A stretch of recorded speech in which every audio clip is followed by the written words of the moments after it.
Kabupaten Pd Jaya saat ini memasuki tahap panen padi musim tanam gadu tahun 2021.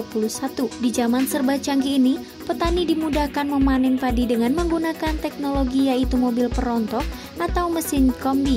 Meski memanen padi dengan menggunakan mesin kombin lebih efektif dan murah, namun tidak sedikit petani di Pd Jaya masih menggunakan cara tradisional saat memanen padi.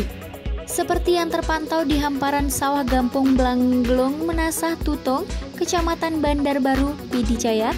Saat ini, petani di sana masih menggunakan cara konvensional saat memanen padi. Alhamdulillah Pak Masal, hasil panen di Pd Jaya itu panen gadu untuk tahun 2021 ini, alhamdulillah baik, dengan tingkat serangan hama pun agak kurang. Harusnya bagaimana perbandingan hasil panen tradisional dengan panen menggunakan kombin? Kalau kita bandingkan dengan dengan cara teknologi itu dengan pemakaian kombin, produkan ecer kombin itu butuh biaya per hektar Rp2.400.000 per hektar. Itulah banyak selisihnya dibanding pemanenan dengan cara tradisional dengan cara teknologi yaitu pakai kombin. Itu selesai sekitar 3 jutaan selisihnya.